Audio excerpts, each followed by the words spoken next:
Good morning class. Tally RP9 की कक्षा में आपका स्वागत है। चलिए शुरू करते हैं आज का अध्याय।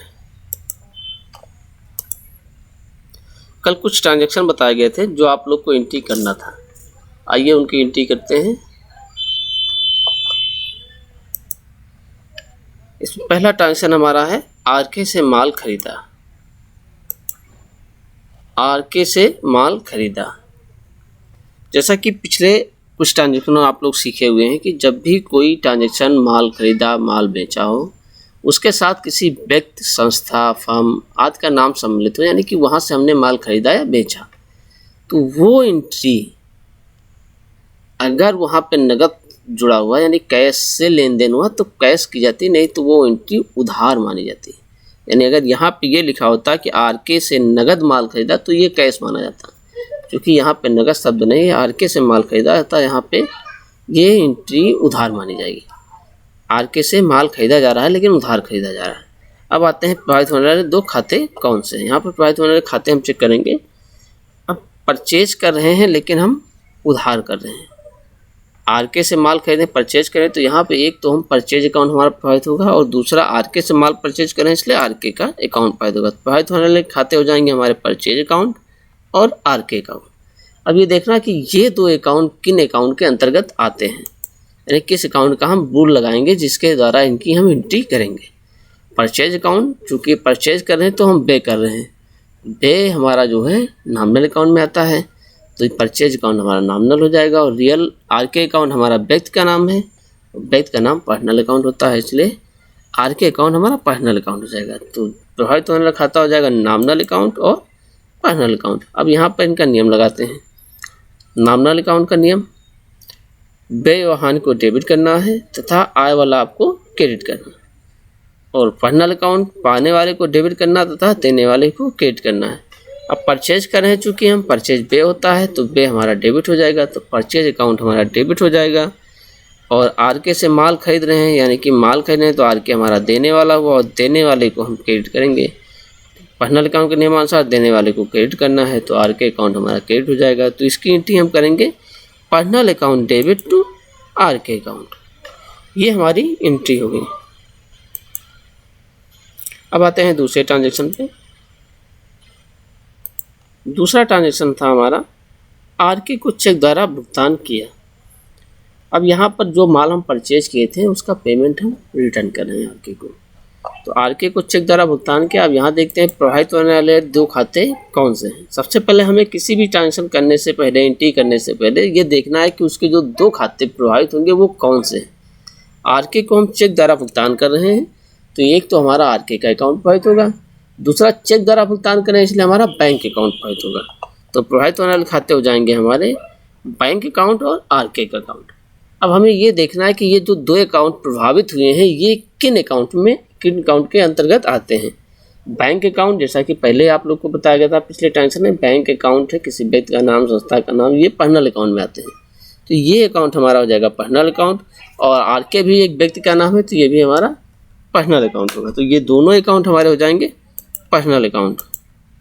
अब पर्सनल अकाउंट का नियम लगाते हैं इसमें हम। पर्सनल अकाउंट के नियमानुसार पाने वाले को डेबिट करो तथा देने वाले को क्रेडिट करो।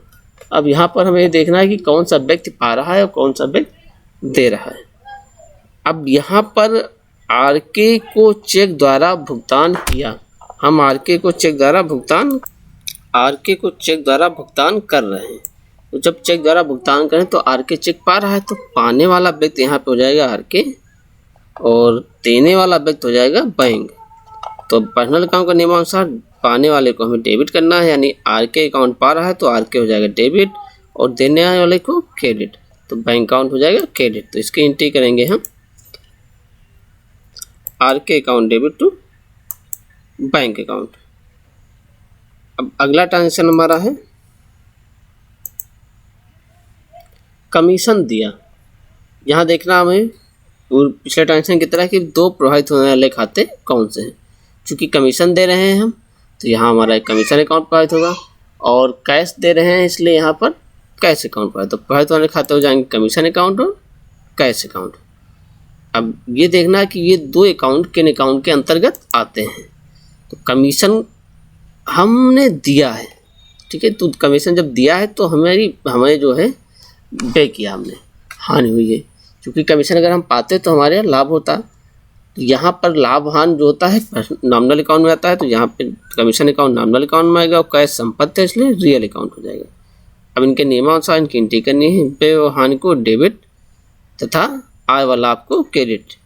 और रियल अकाउंट के नियमानुसार जो वस्तु व्यापार में आए उसे डेबिट और जो वस्तु व्यापार से जाए उसे क्रेडिट।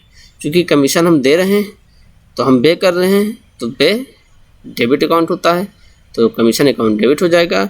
और जब हम कमीशन दे रहे हैं तो व्यापार से हमारे कैश जा रहा, तो जो वस्तु व्यापार से जाए उसे क्रेडिट, तो कैश अकाउंट क्रेडिट हो जाएगा। तो इसकी एंट्री करेंगे commission account debit to cash account. अगला ट्रांजैक्शन हमारा है सतीश को ब्याज पर रुपए उधार दिए। अब सतीश को हम यहाँ पर रुपए उधार दे रहे हैं, तो देखना है प्रभावित हुए 2 खाते कौन से हैं। चूँकि ब्याज पर रुपए उधार दे रहे हैं तो कैश प्रभावित होगा, कैश हम दे रहे हैं, और सतीश को दे रहे हैं तो सतीश अकाउंट प्रभावित होगा। तो प्रभावित हुए 2 खाते हो जाएंगे हमारे सतीश का अकाउंट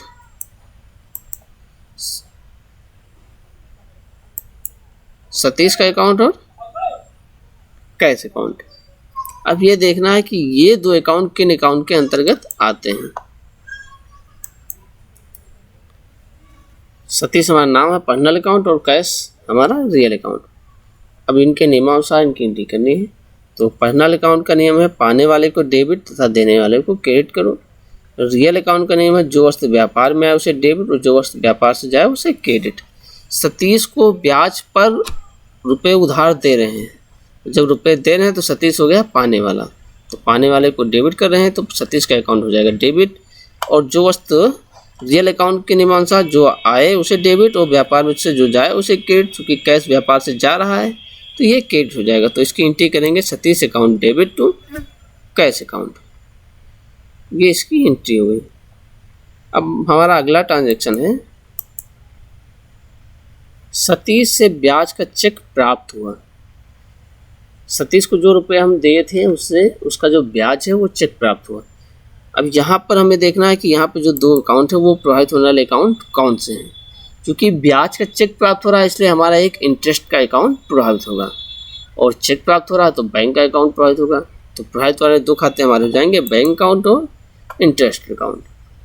अब ये देखना है कि ये किन अकाउंट के अंतर्गत आएंगे। क्योंकि बैंक का पता आप लोग को पर्सनल अकाउंट में आएगा, और इंटरेस्ट अकाउंट हमारा जो है लाभ है, क्योंकि हमें चेक प्राप्त हो रहे हैं, इंटरेस्ट मिल रहा है। तो जब इंटरेस्ट मिल रहा है, ब्याज मिल रहा है, तो वो लाभ हो रहा है, इनकम हो रही है। तो लाभ और इनकम के अकाउंट होते हैं नॉमिनल अकाउंट होते हैं। तो एक अकाउंट हमारा हो जाएगा पर्सनल अकाउंट और इंटरेस्ट अकाउंट हो जाएगा हमारा नॉमिनल अकाउंट। अब इनके नियमानुसार इनकी एंट्री करनी है। तो पर्सनल अकाउंट का नियम है पाने वाले को डेबिट तथा देने वाले को क्रेडिट करना है, और नॉमिनल अकाउंट के नियमानुसार है व्यय वाला हानि को व्यय और हानि डेबिट हो तथा आय व लाभ को क्रेडिट करना है। क्योंकि यहाँ पर हम सतीश से ब्याज का चेक प्राप्त कर रहे हैं, ठीक है। अब जब हमें चेक मिल रहा है तो पाने वाला यहाँ पे हमारा पर्सनल अकाउंट, पाने वाला बैंक, तो बैंक अकाउंट हमारा हो जाएगा डेबिट। और इंटरेस्ट प्राप्त हो रहा है, इंटरेस्ट यानी कि लाभ है हमारा, तो आय व लाभ को क्रेडिट करना है। तो नॉमिनल अकाउंट के नियमानुसार इंटरेस्ट अकाउंट जो है हमारा क्रेडिट हो जाएगा। तो इसकी एंट्री हम करेंगे bank account debit to interest account. अगला ट्रांजैक्शन है कार्यालय के लिए फर्नीचर खरीदा। यहाँ देखते हैं प्रभावित होने वाले 2 खाते कौन से हैं। और जैसा पिछले एक ट्रांजैक्शन में आप लोग देखे थे कि जब भी कोई ट्रांजैक्शन ऐसा हो कोई खरीदा या बेचा गया हो जहाँ पे किसी व्यक्ति या फर्म संस्था का नाम ना हो, तो वो ट्रांजैक्शन कैश माना जाता है। कार्यालय के लिए हमने फर्नीचर खरीदा यानी कि ये कैश हमने खरीदा। अब तो यहाँ पर प्रभावित वाले 2 खाते हो जाएंगे फर्नीचर अकाउंट और कैश अकाउंट। अब फर्नीचर अकाउंट क्यों होगा, क्योंकि हम खरीद रहे हैं। परचेज अकाउंट यहाँ पे क्यों नहीं होगा। पिछले एक ट्रांजेक्शन में मैंने बताया था कि परचेज अकाउंट तब प्रभावित होता है कि जो चीज़ हम परचेज करें अगर उसका हम व्यापार कर रहे हैं, यानी कि जो हम परचेज करेंगे उसको हम विक्रय करेंगे। लेकिन यहाँ पे कार्यालय के लिए हम फर्नीचर कर रहे हैं जिसका हम कार्यालय में प्रयोग करेंगे और बराबर प्रयोग करते रहेंगे। तो जो चीज़ें हम अपने प्रयोग के लिए या बिजनेस के प्रयोग के लिए, व्यापार प्रयोग के लिए खरीदते हैं, तो उनका खुद का एक अकाउंट होता है। जैसे मशीनरी खरीद रहे हैं, भवन खरीद रहे हैं, मोटर गाड़ी खरीद रहे हैं, तो वहाँ पर उसका अकाउंट प्रभावित होगा। जैसे फर्नीचर खरीद रहे हैं तो यहाँ पर फर्नीचर का अकाउंट प्रभावित होगा। अब ये देखना है कि ये दो अकाउंट किन अकाउंट के अंतर्गत आएंगे।